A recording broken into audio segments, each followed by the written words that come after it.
Hello everyone, welcome back to the Glassgirls network. It's been a little while, but we're back. The three, what are we called? The three amigos of the War Memorial Athletic Ground. That's what we're going with today. And Castleview. Yes, and Castleview, yes, of course. Yeah, there's been a fair few stuff that's gone on since we've last done. Quite a few games. A few games we're looking forward to as well. But where we're going to start, John, is the man on our screen. If you've seen the last video posted on the Glassgirls network, you'll know exactly who this is and what he does at the club and everything to do with that.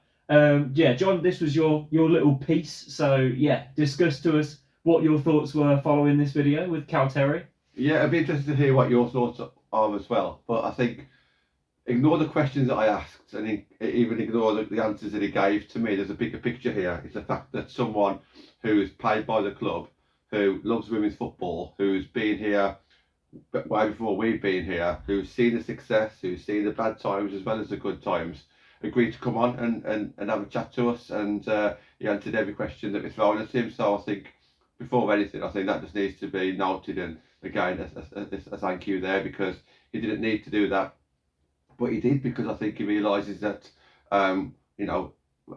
their voices need to be heard as well, the club's voices need to be heard, and we've all commented over the past 14, 15, 16 months that the club have been fairly quiet. So for him to, I suppose, not be the voice piece for the club, but close to that at least, I think that was really important. And I think the answers that he gave was something different to what we was hearing usually, because he's coming from it from a different angle.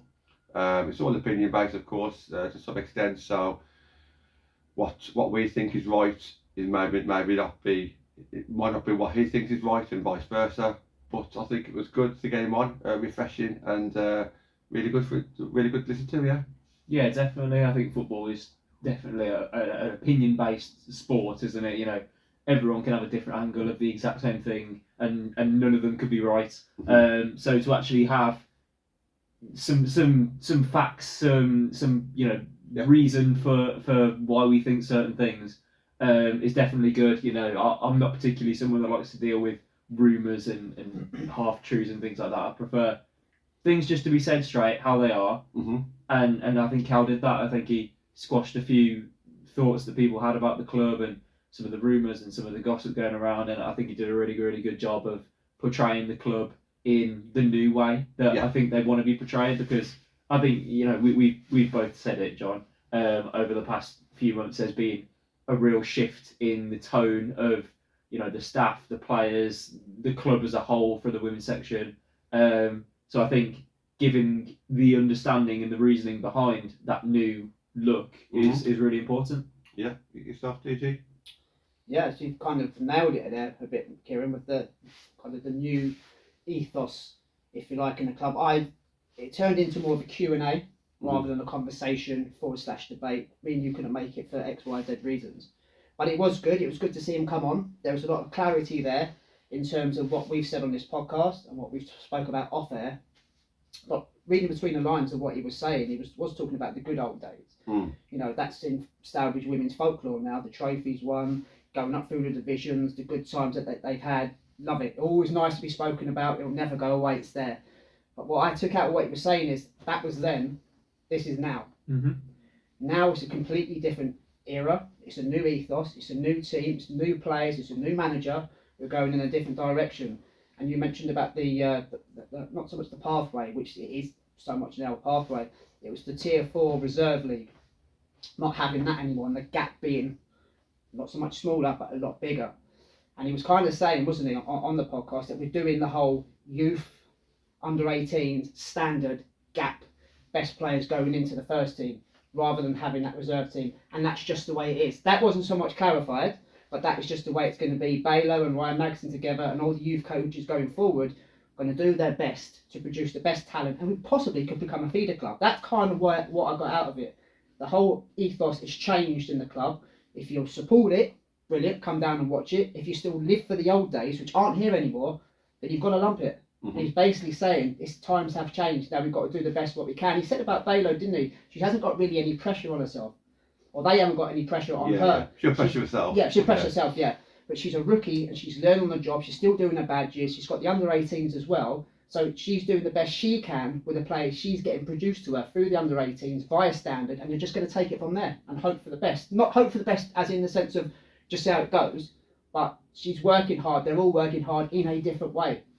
But just quickly, boys, we won't break down everything Callum said because of time-wise. One thing I will pick him up on, though, is the mascots. Yeah. And it's not a bad thing.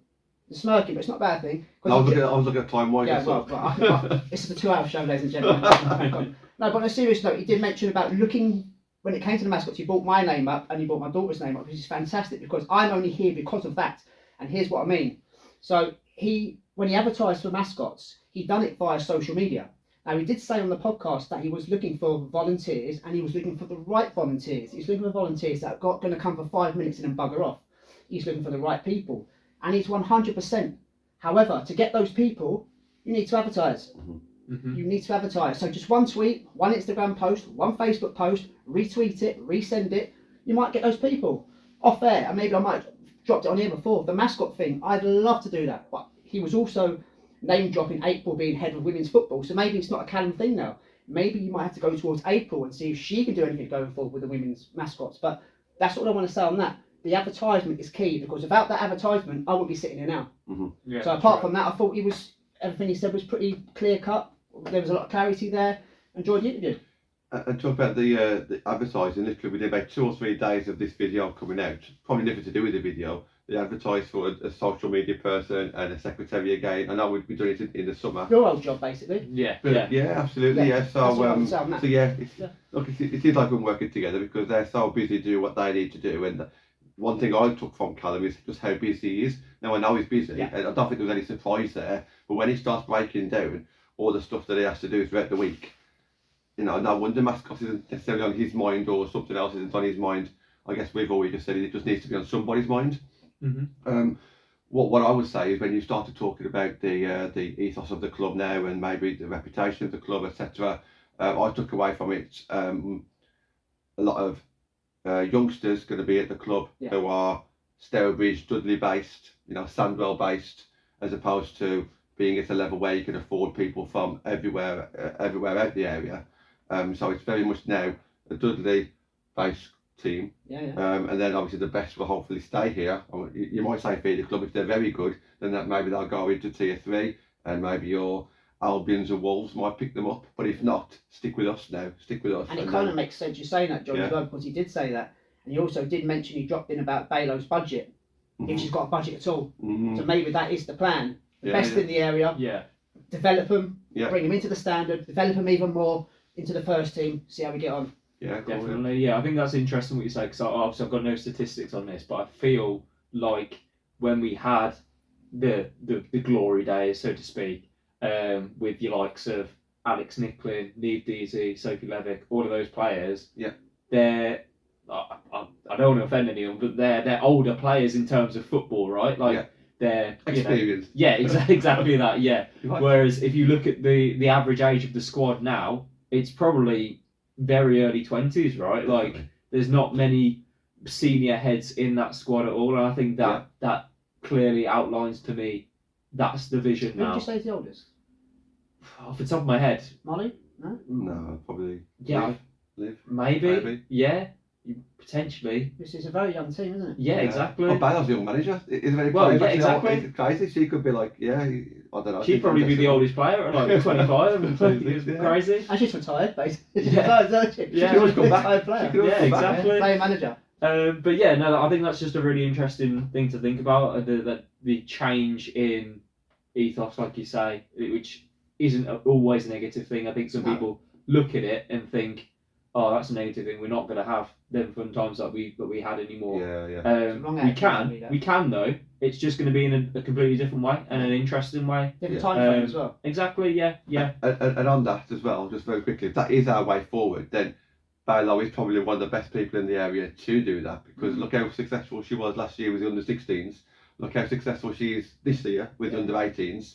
She's got a good relationship with the Stourbridge Standard, you'd like to think, all working together. So, you can kind of see how it's all knitted together. It's just a little bit lower down than what we were used to. However, it is all kind of working together. Yeah. That's the way it looks anyway. And we can see on the pitch it is starting to work together as well. Obviously, we've been to limited games this season, but from what we've seen, it's starting to click almost. Particularly starting with that Kiddy game. What an impressive performance from Stourbridge that was. I mean, I think look at that photo. That photo speaks a million words to me. Oh, and I think it was one of those games where the best team lost. I think everyone inside the stadium, Kiddy, staff and players will agree, Stourbridge were quality that day. And really unlucky to not walk away with something. So yeah, let's discuss what do we think about that one. Well, just on that photo, I remember because that went on for about 30 seconds. Yes. That's the point. It was a conversation. I took a few more before that. There was a few that. Then there was a few like that. Got that, didn't you? But for me, everyone I was around on the like behind the Stourbridge dugout, I was pointing, saying, look, because to me, all the how could you put it? All the conflict between them, being like local rivals, former clubs, and everything, that was like building up until this point. And then I felt that there is like it's over now. Let's just like be civil. Let's just get on and help each other where we can. And then players actually swapped over, didn't they? Obviously, Sophie come over to here, and Abby Bedford went over to there. So kind of helping each other in that way as well. But yeah, I thought that was really, really good. I was really happy to see that more than anything else, really, because obviously two people I care a lot about. Didn't have to end it that way, but they did. I think that was great to see. As for the game, I agree. I think Stourbridge probably done a lot better than what people would have thought if you hadn't gone to any games. So we've obviously been to a few games before that, and we kind of knew that they was going to dig in hard. So I think there's some people that might have made predictions looking on paper, looking at, okay, so Kiddy's got all these Tier 4 winners, fantastic players, and yes, they are with a fantastic manager.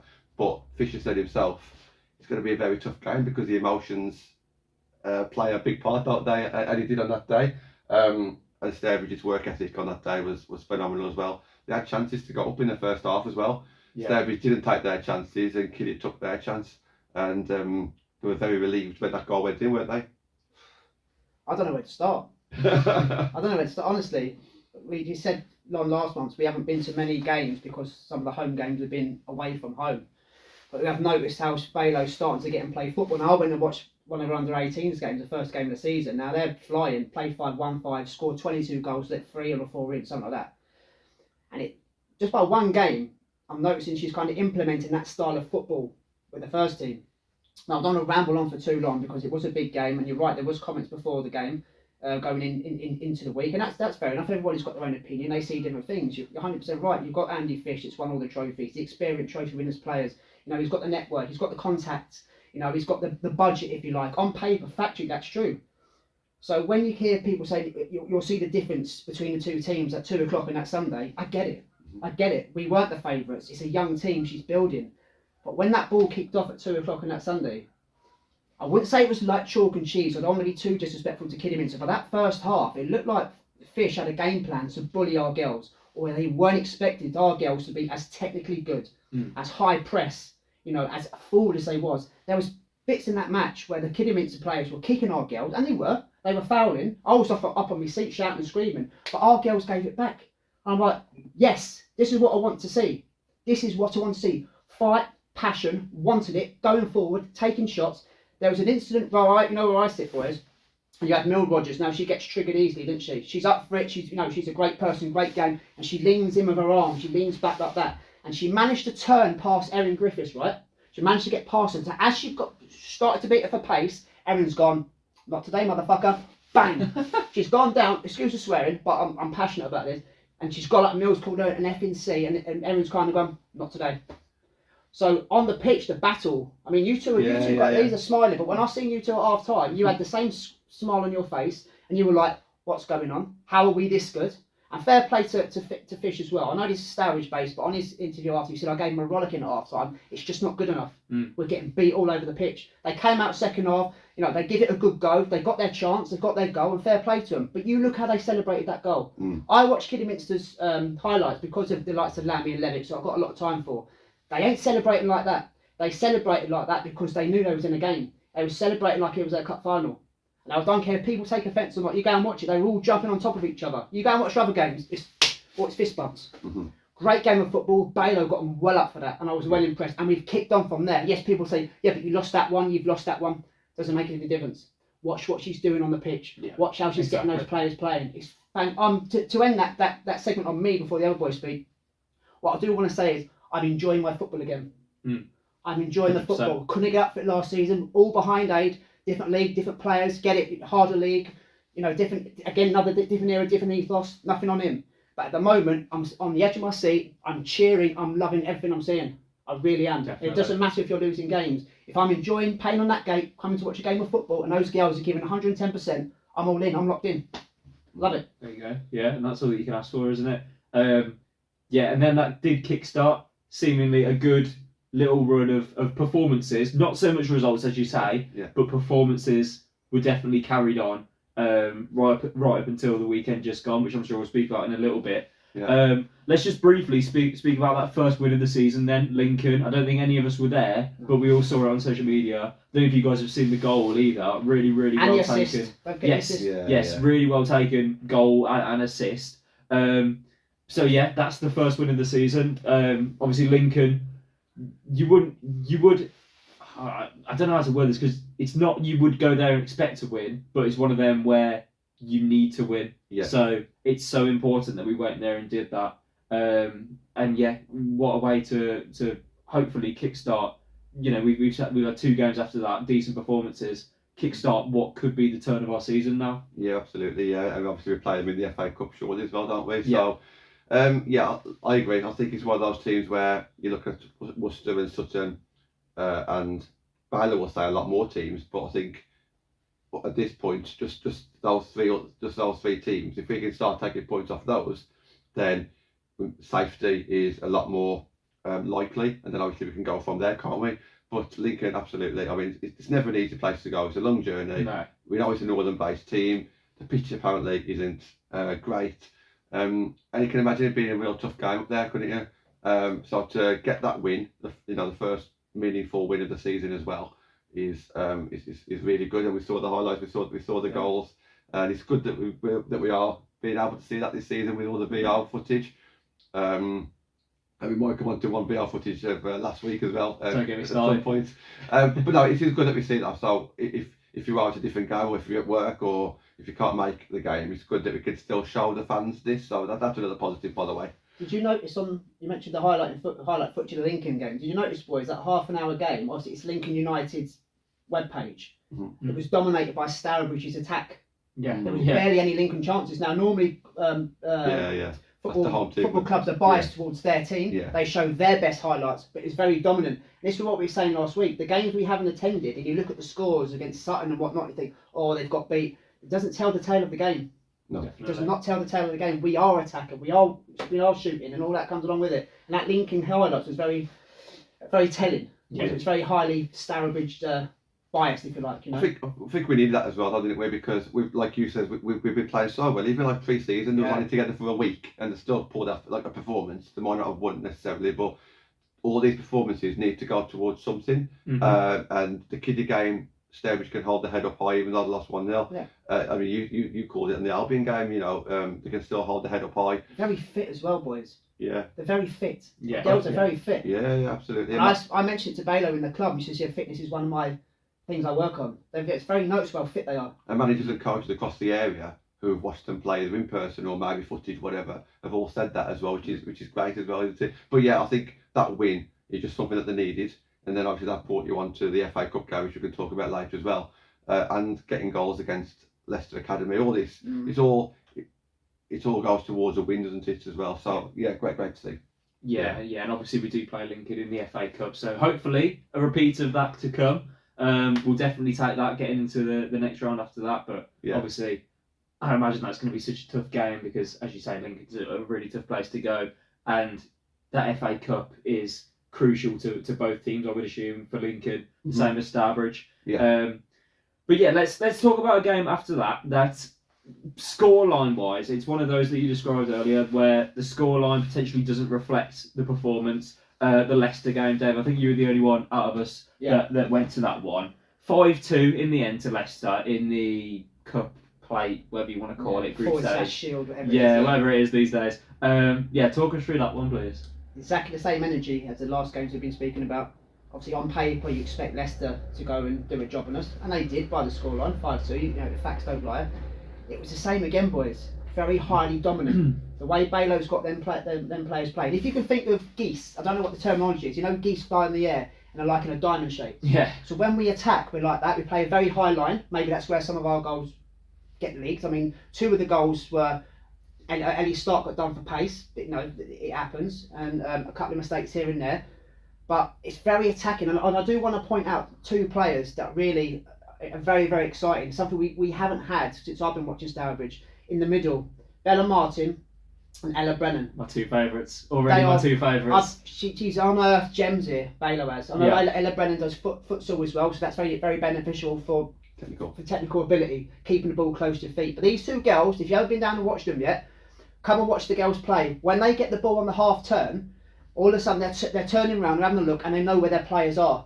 They're getting forward, they're spreading, they're running off the ball as well. It's not just what they do. Their first touch is brilliant. Their vision is brilliant. They know where the players are going. It's like a Christmas tree formation, if you like. And obviously we've got Jess Edwards now, who's a little bit different to Molly May Summers. She's big, strong and aggressive. Molly's a little bit of a hold-up striker. But those 2 in the middle of the park, I'll come back to lyrical about every player, but they are making a difference. Yeah. Because they're very... Well, I spoke about Gwen last season, how good Gwen had her first touch. She's nothing on these 2. And that's no disrespect, she's not.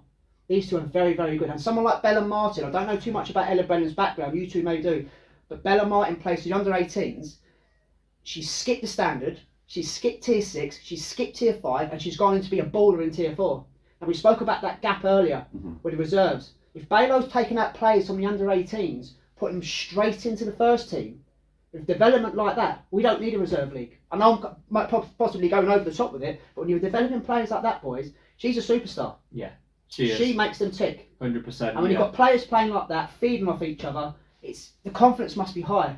It's just the results that need tweaking. There's little mistakes here and there need tweaking, but yeah, again, mate, to your original question, Leicester's been like the Kiddy Minster game, better side. Lincoln game, clearly better side. The game we're going to speak about now, better side from what I hear. I wasn't there, I was at the Standard, but yeah, super impressed with all of them. But those 2 need a special mention because 100%. I think they are the main 2 in the team. Yeah, I'd like to give a personal special mention because from what I've seen, them 2 are my 2 favourite players in the side right now. I think Ella Brennan is a very, very technical player. She does futsal for Derby Uni potentially. Yeah, as well. So obviously you can tell when players do futsal. We've had a few in the past.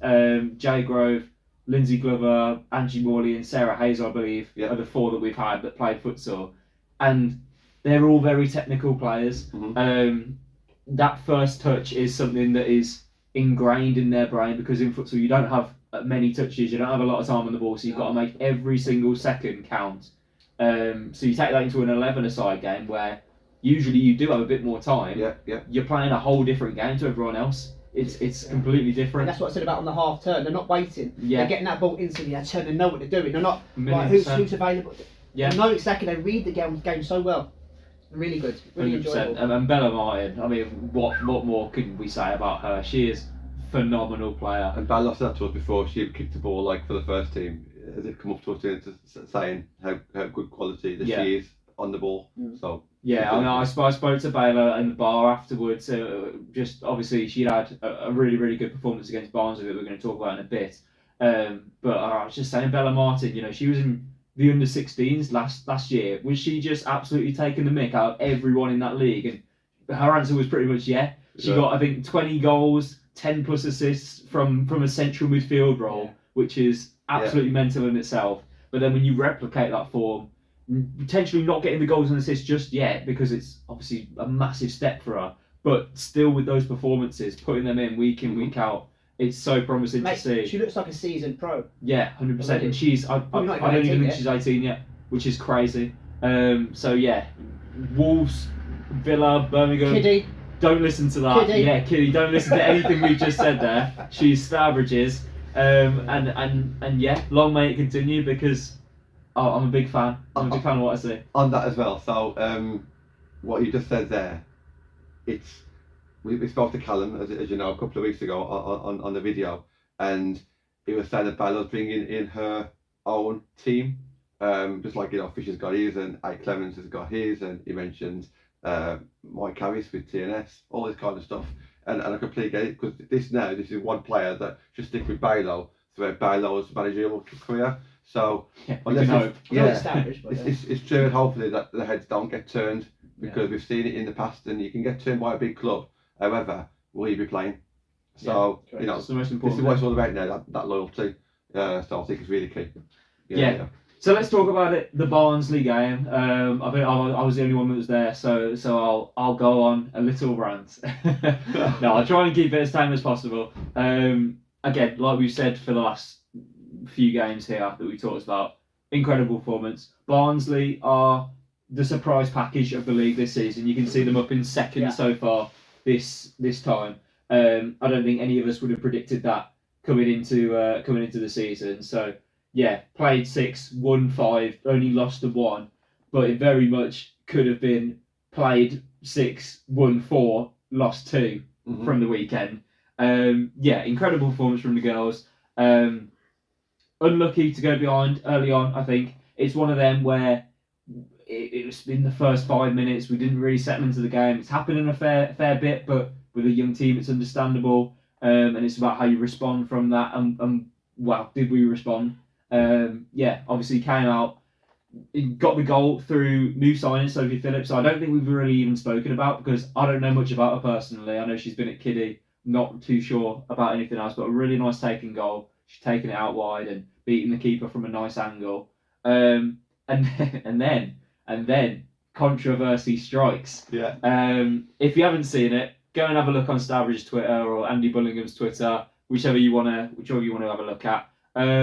I'll describe it for those that haven't seen it. So, a very similar position. Ball gets played out wide, I believe, to Caitlin Dealey, the number 10 on that day, I believe.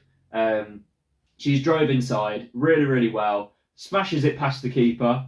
Jobs are good, right? Yeah. No. So, where the bar connects the net to the floor, obviously it's a big metal bar. Behind the line, then, yeah. Yes, of course, miles behind the line. The ball has whacked that bar at such an angle that it makes it look weird. In my opinion, it looks like it goes in every single day of the week. But it is weird how the ball reacts to the bar, and it bounces out, and it's flying off over there in a complete opposite direction to the way she struck it. The girls have started celebrating. The Barnsley players look a bit deflated. The referee turns around and says, "No goal. That didn't go in," which I think baffled every single person inside the stadium, Barnsley and Stourbridge fans alike. A mental decision.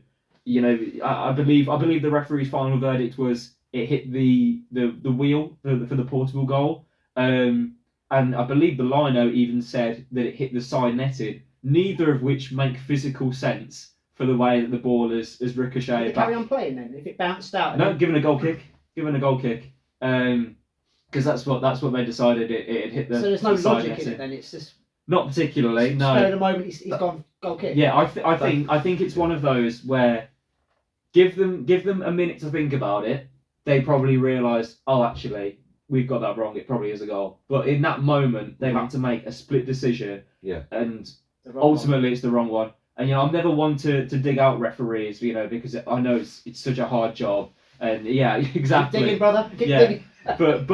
but I feel like when it's such an obvious call, in my opinion, and you've got your linesman there for support who should be backing you up with those sort of things, and it's ultimately it's a decision that has cost us potentially points on the day, potentially places in the league, which in our position you can't afford to do.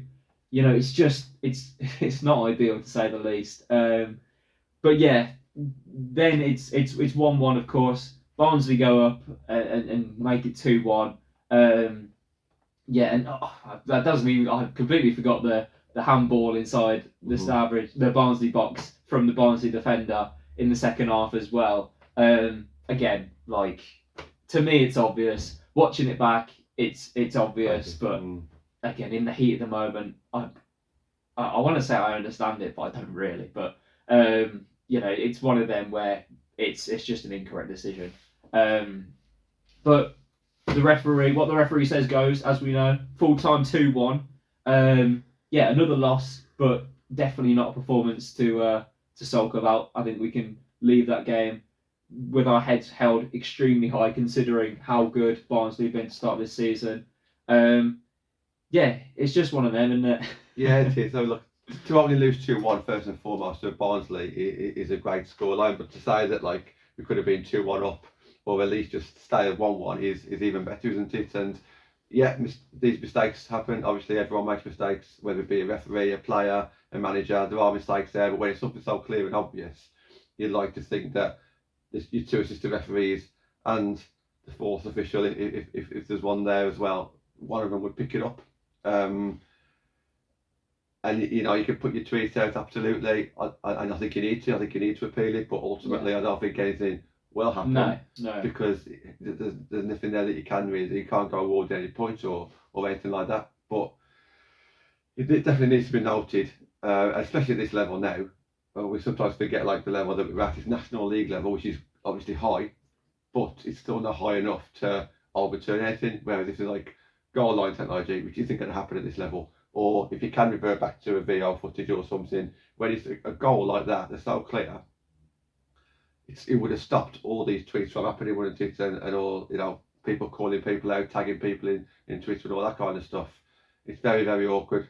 So I'm not knocking the referees in regards to making a mistake, because that's going to happen. Me and Kieran are. Yeah, I know, but don't get me wrong, accidents will happen, but if it's that obvious, then it shouldn't. Or the second, third or fourth referee should have outnumbered the referee and say, look, just to let you know, this is what happened.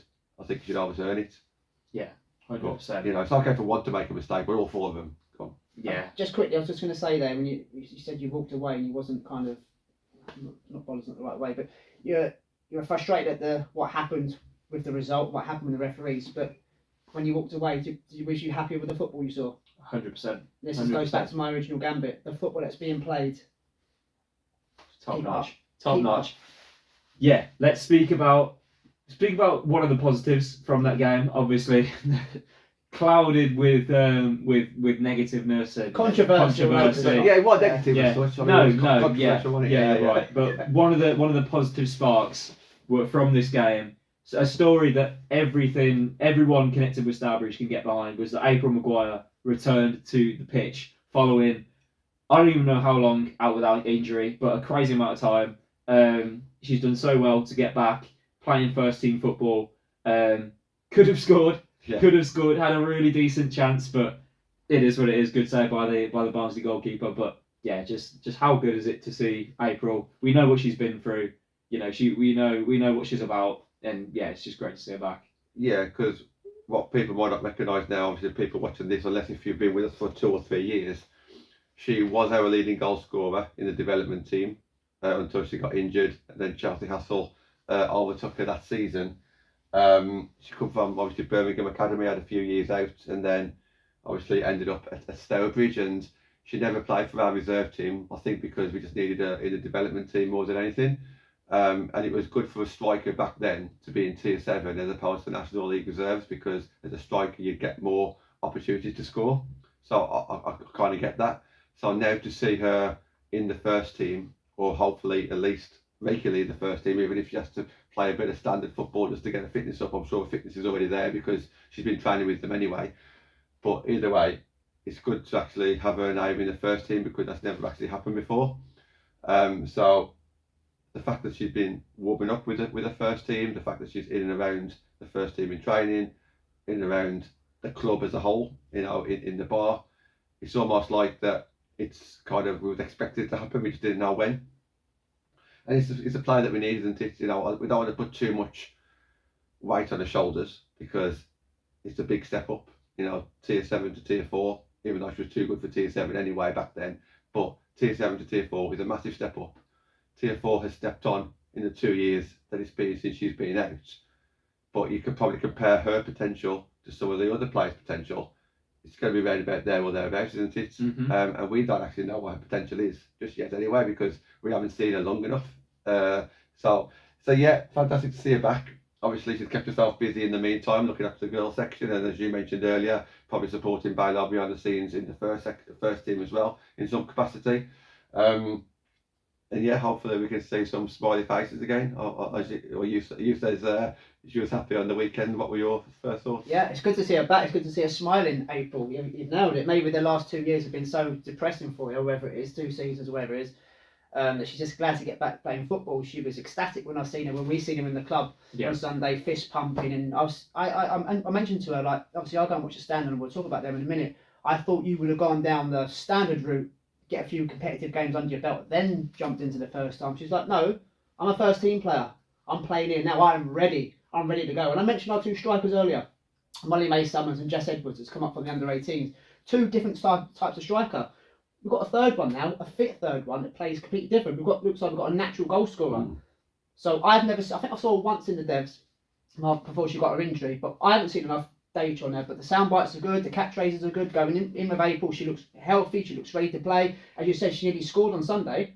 What, first or second touch, whatever it was? Yeah. So that's another positive going in. If we can feed the ball the way Baylor's getting the girls playing into April in the 6-yard box, those goals should come. She's hungry, she's a Stourbridge person, and she's a Baylor person. Yeah. That's 3 things that you need at the moment. At this moment in time in Stourbridge, that's the 3 things. It sounds like she's being a threat as well. Mm-hmm. If she's coming off the bench and causing aggro in her first game out after 2 years against Barnsley, who are to be challenging this year, there's no negative to me. No, definitely not.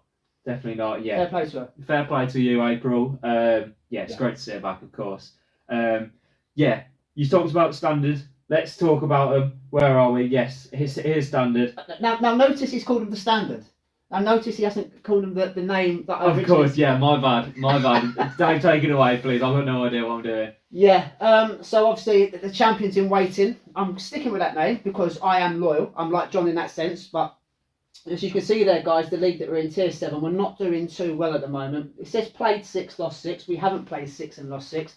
Unfortunately, we had 2 games postponed, but because it was our end, they deducted us points. And we just spoke about the appeal process for the Barnsley goal. I think Ryan Magson said they are going to appeal it, but as John says, at this level of football, it's highly unlikely anything will happen. So we're not in a great place at the moment. Last time we spoke, we had our first game of seasons against Coton Green. We got beat there. There was a few positives, but it wasn't great. Played against Worcester Devs, the second game, a lot better. We lost 3-2, but again, it's one of those games like with Baylor's team. I walked away and thought, there's positives there. Ryan was positive. Some of the girls were positive. There was he had more or less a full team to strength, because you've got to remember at this stage when the girls are still playing subs, they're not under any kind of contract, so they can dart here and dart there and go where they want to an extent. So everything was looking good. Played against Cowden Court 2 weekends ago. Ryan was positive. I was positive. I spoke to a couple of girls about going into the game. Very good positive vibes going in training. We can kick on from the Coventry game. It was like the Arden Forest game, boys. It was I say Coton Green, no, Arden Forest. Just nothing went right. The effort's there from the girls. The will to win's there from the girls. But like things I was talking about, Baylor's team, technical things, the first touch wasn't there. The running off the ball wasn't there. The control wasn't there. There was seconds to every ball, and it just didn't make any sense. It was very frustrating, So that hasn't been too good. And obviously Baylor's got a tough job, rebuilding. Ryan's got an even tougher job, while what we're watching. Yeah. And it's no fault of the girls. They are trying. It's just not clicking. Things are going well in training, but it's just not clicking on the pitch. Now I went to watch live at the weekend. I went to watch the Standard over at Live. I made the choice to go and watch my sponsor, Ida McNally. And for the first half, it was a good game of football. We went 1-0 down, and I stand with Sean, Ida's dad. It's like, oh, here we go again. And it picked up. All of a sudden, we started playing some football. Nice ball into the middle, switch it wide, and they get it up top. I'm like, this is good. Just before half time, Tilly forward, she scored a great looping, where I was standing, like a looping volley over the keeper. Yes, we're back in. It's 1-1. Kicked off the second half, again, some great football. Lucy Hickman got the ball to Chelsea Hassel. She's back, by the way, which I'll speak about in a minute. Caused a few problems. She's very, very pacey. Bang, 2-1. Let's go. We're back in this. Let's kick on. After that, boys, Lai went and took the kick off, and they scored two goals in 3 minutes, literally. Made a couple of changes. I think they had a couple of first team players come in, and we went to pot again. And I spoke to Ryan after the game. He just couldn't can't nail what's gone wrong. All of a sudden, there was no first touch. All of a sudden, they were second to every ball. But for the first kind of 15 minutes, we'd been the better team. Mm-hmm.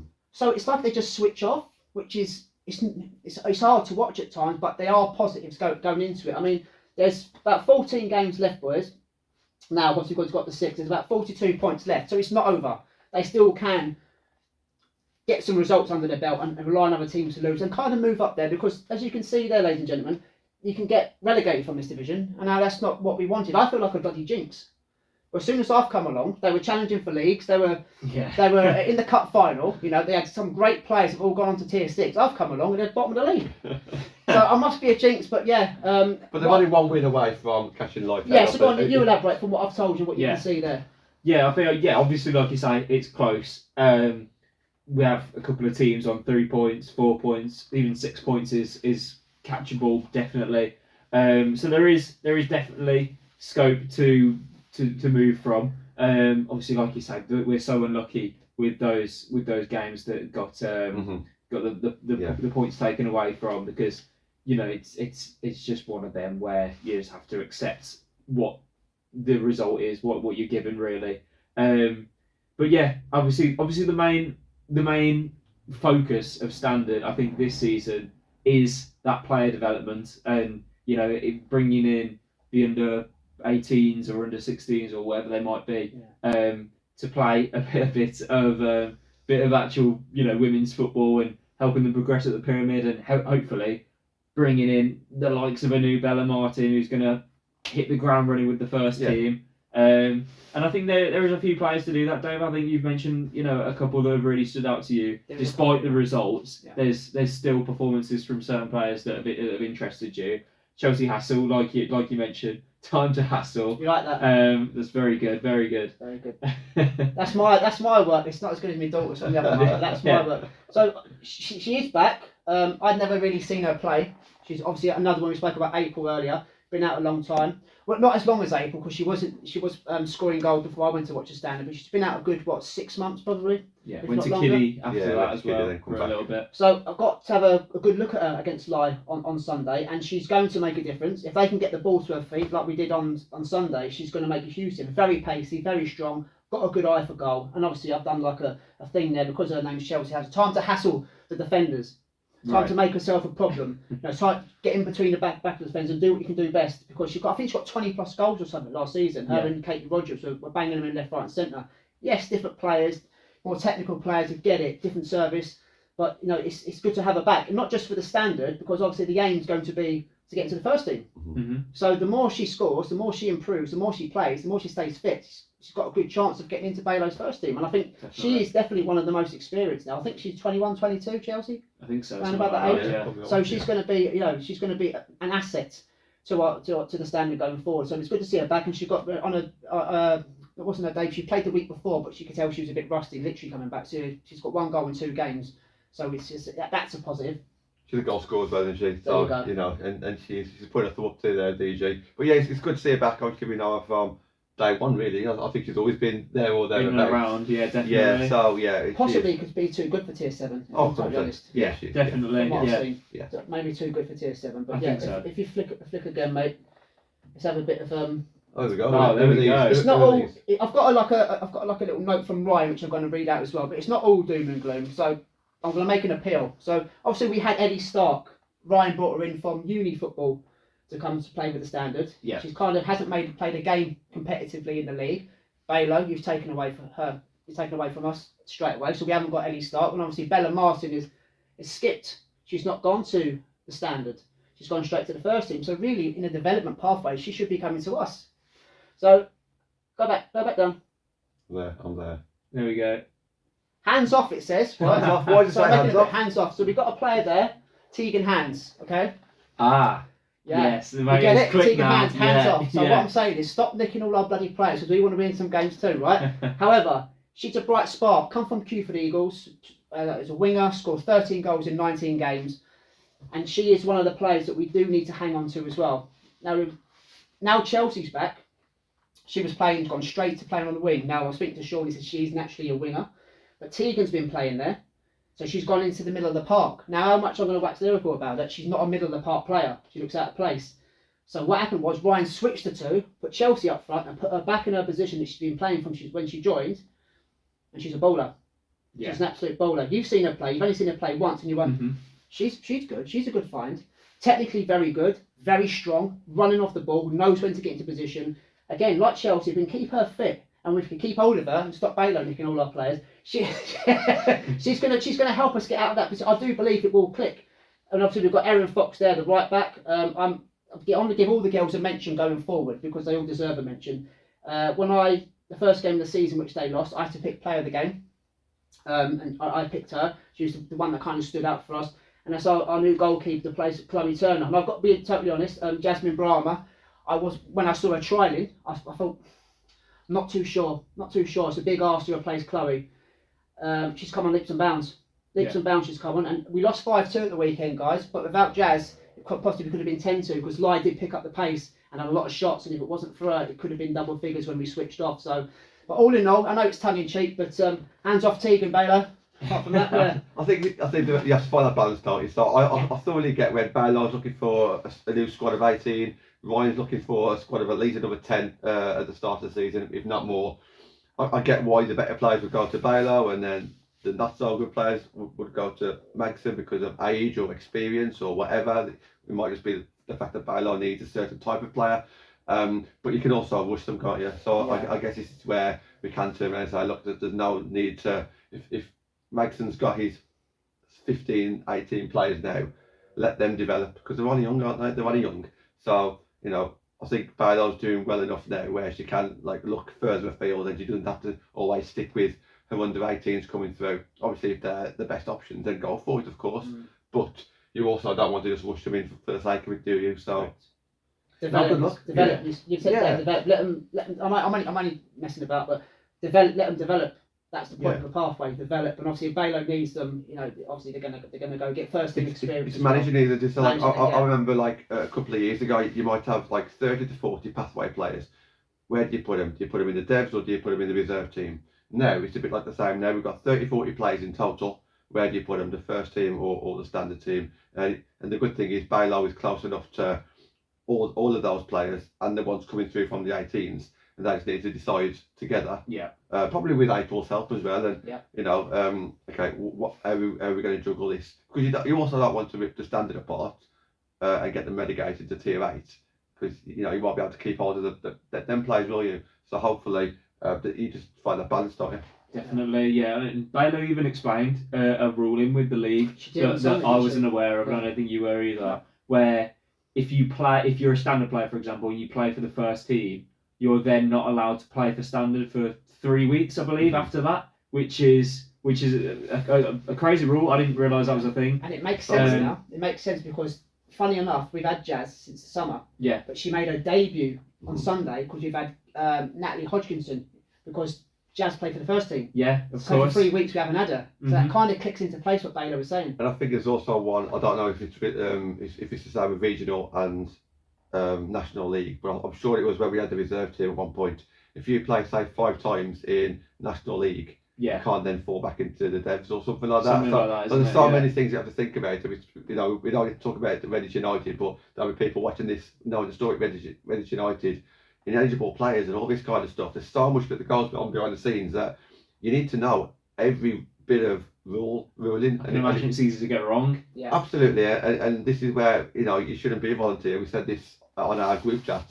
That secretarial role or whoever's in charge of that, who's inputting all this, it's not a volunteer job, mate. It needs to be a paid job.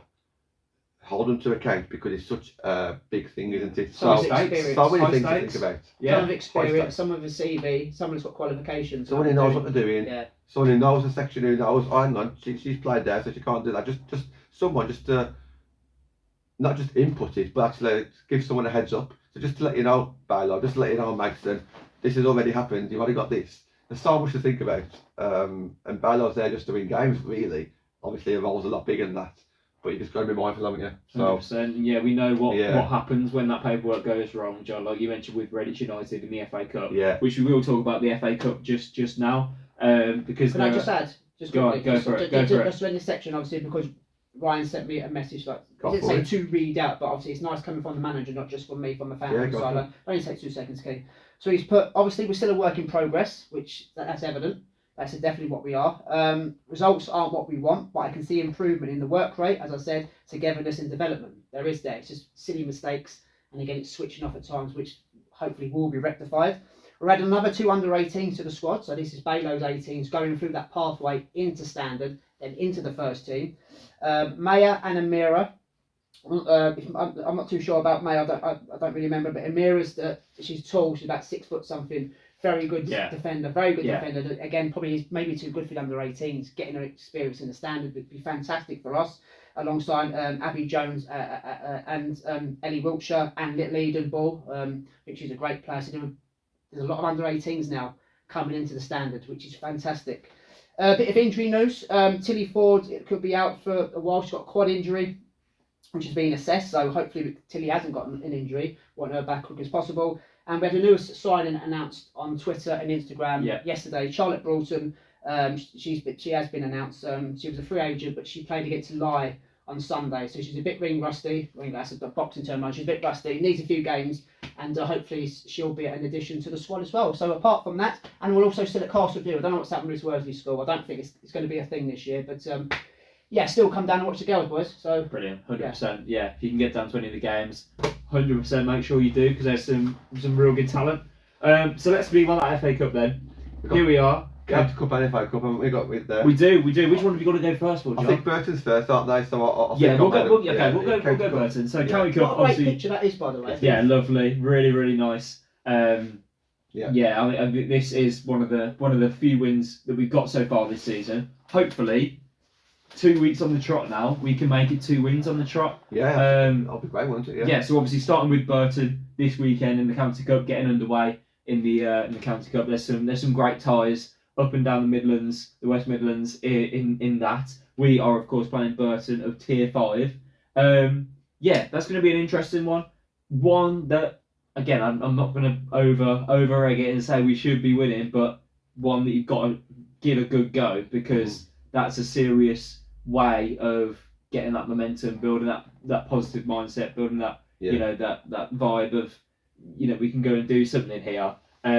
So hopefully we're seeing smiling faces like this come 4 o'clock on Sunday. So yeah, Burton, what are we thinking? I think you said something earlier about not just about the results, about the performance. And I think if you take the performances, forget all the results that we've had now, just take the performances that we've had throughout the season against Burton, that's a win for us, isn't it? 100%. And that's listening against Burton, because I know Burton first hand. We've watched them a few times, haven't we, over the years.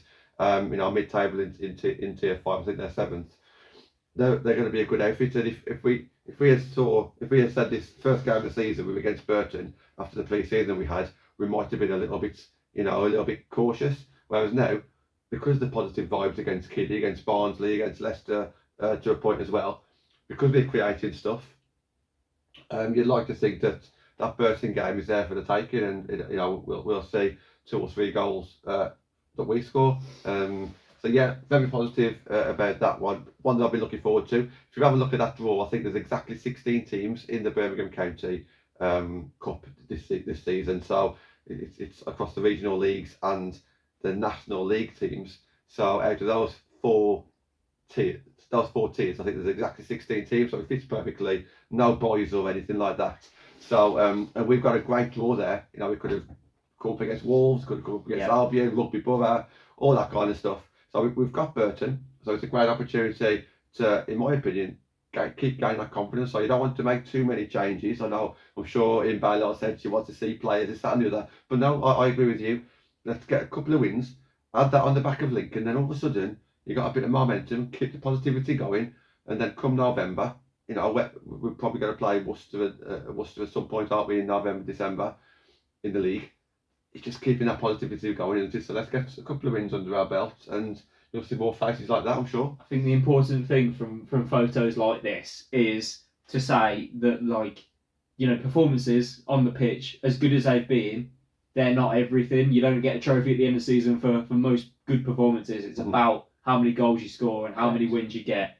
And the FA Cup, where we played Melbourne Dynamos down under, when we played them, obviously they're they're a few, I believe, 1 or 2 leagues below currently. Yeah. So to go there and win 5-2 like we did shows that it's working. Shows that we can beat teams, albeit teams from a league below. Yeah. But teams nonetheless. The style of football is working, and it's just about replicating that in other games, in bigger games, where you can hopefully get something. And Burton should be not too dissimilar to that, I wouldn't think. Yeah.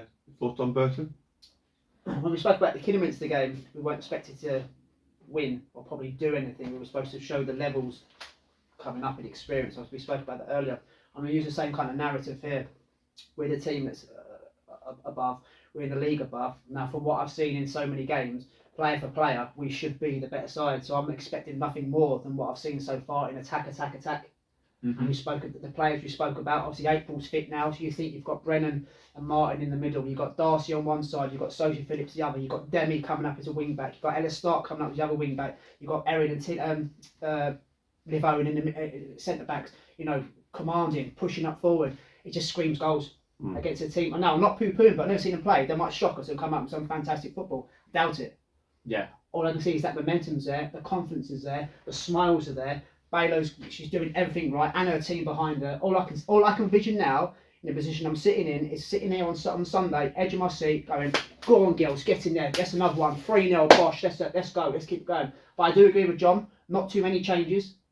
Not too many changes, because I think the first 11 she's got started at the moment, maybe 1 or 2 tweaks here and there, is more than strong enough to definitely have a showcase performance on Sunday. I really do.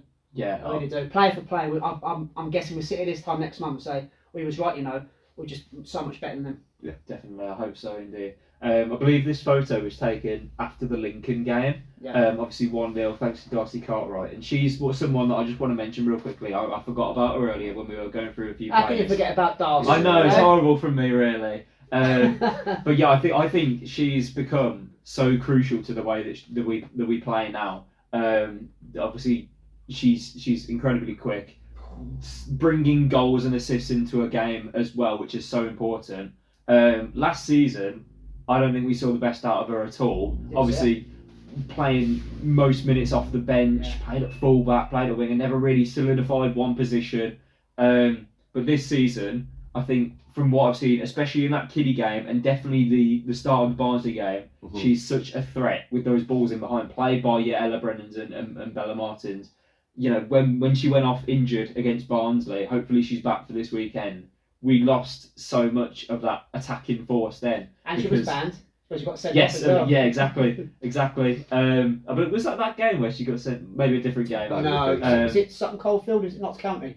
Notts County. Yeah, you're right actually. But yeah, you know, if she can keep on the pitch, if she can keep you know, out of the injury room, you know, I think we've got a really, really good player on our hands this season. I spoke to her in pre-season, and we spoke on about this pod, and I said to her, look, I'm so glad that Baylos, you're staying here for this season, because we just didn't see enough of you underage. You were coming off the bench, you were starting, but you weren't playing not full 90 minutes. And we did say I would have loved Liv Ashfield to have stopped as well. Another player that people had good sound bites about, fast pacing, good winger. She never stayed. She went to Sutton. But I'm glad Darcy stayed, because she is a threat. Yeah. She is scoring goals. She's a menace.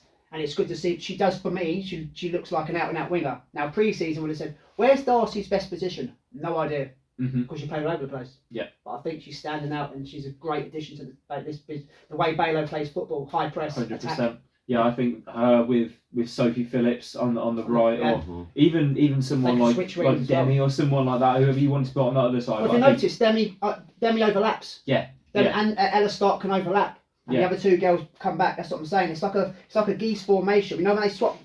I don't know the terminology for geese flying in the air. No, I'm not sure. It's not my specialist subject. When one person gets out of position, the other person drops back. Yeah. It's very clever what she's doing. Technically, it's very good. Their work off the ball is not being spoken about enough. 100%. The girls work off the ball. It's not just attack and hope for the best.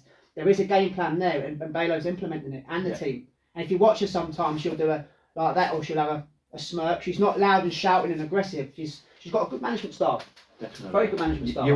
You always talk about what you see on the pitch, don't you? More often than what I do. Ball at feet. Yeah. So you talk about what you see on the pitch. So I would like to say that what I think Darcy's bringing to the club as a whole. I think when Ellie May Locke signed, I thought that's absolutely fantastic. It's just what Stourbridge need at this time.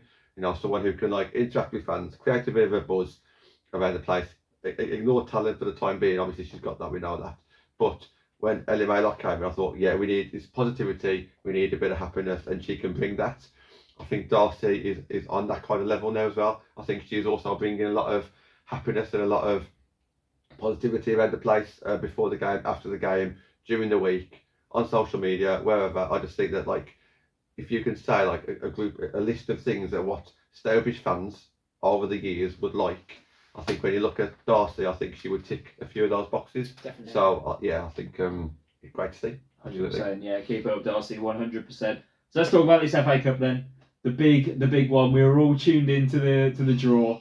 What a night that was. I was on the edge of my seat thinking, who are we going to get? Is it going to be Wolves away yet again? John Foster derbies. Yeah, How many of them exactly. is there in that? Yeah, I mean, the bookies' favourites, so there was going to be one John Foster derby in there. I'm surprised it wasn't. I'm really surprised it wasn't. Yeah, but let's talk about some of these games then. Obviously, we are going to be playing Lincoln. We know that. We've spoken about that a little bit earlier. But some of the other games that have really interested us, obviously, Fisher versus Aid, Redditch Borough versus Kiddy.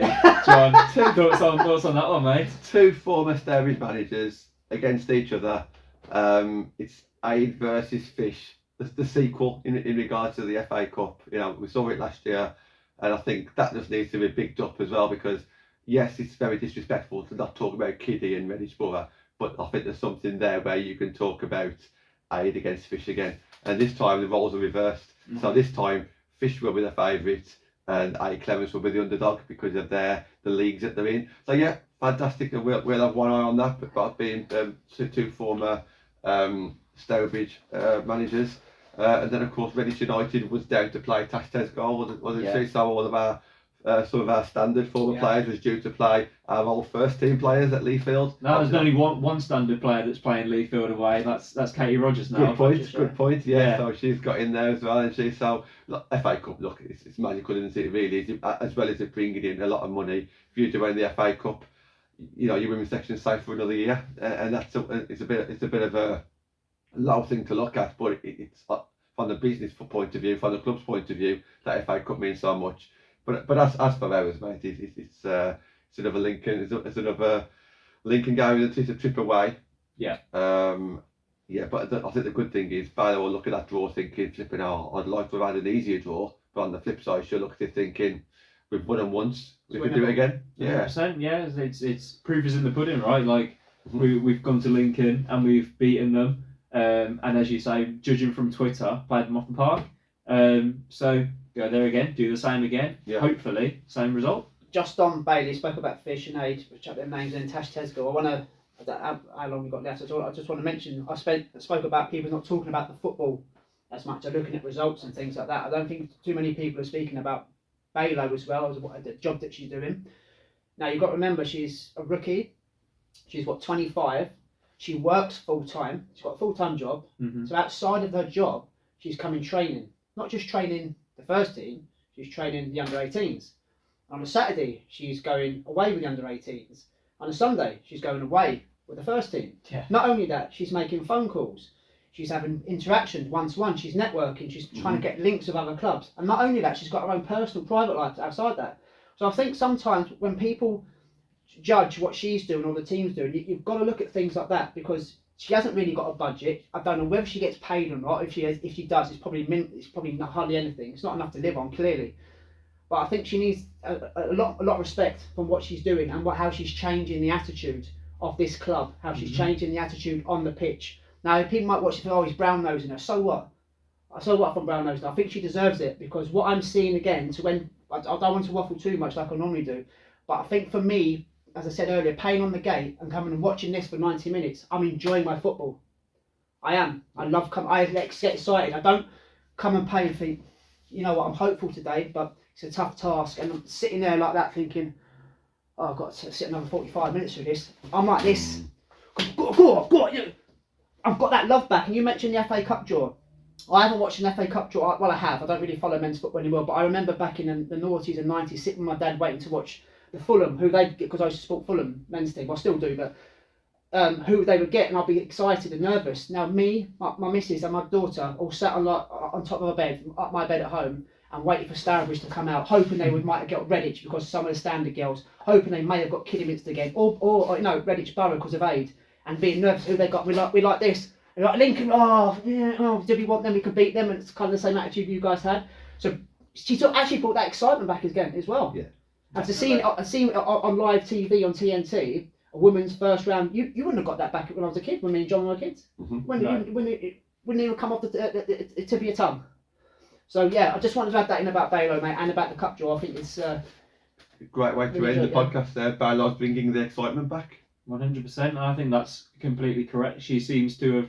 We mentioned it at the start of the season. We wanted to see a little bit of a change in the way that things were going at the club, and I think it's gone exactly as we wanted it to. I think you couldn't ask for a better start in terms of both on and off the pitch.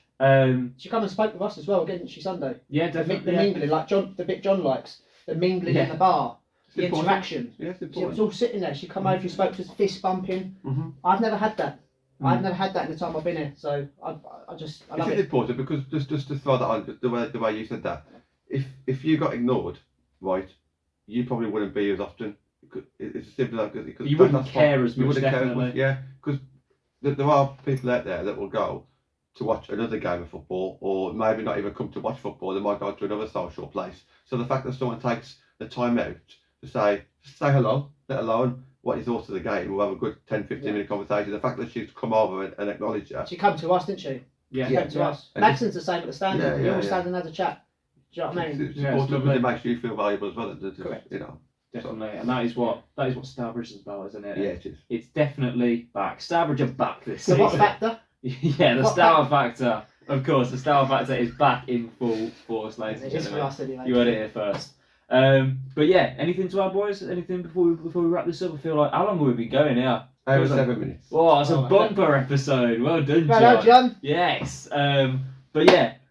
Who have we got? Burton this Sunday. Looking forward to it. Hopefully smash them. Lincoln week after, and I can't remember who our next league fixture is, but we're gonna smash them as well because it'll be 2 on the trot, right? Yeah. Sutton Coldfield away. If anyone's interested in the standard this Sunday, boys. Sponsored by Right. Anthony Wilson. Yes. Of course. Yeah. You know him. You know if you don't know him, you've heard him. So yeah, His get down to sponsor might that. not even be playing. Yeah. Forward. Yeah. Got That's one right. injury. I'll be back Teddy soon. But yeah, if you're not at the first team, get down standard. Some brilliant things happening all over the moment at Stourbridge. But yeah, boys, thank you for another successful pod, and we shall see you all later. Come on, the standard. Bash. Making this a thing now, aren't I?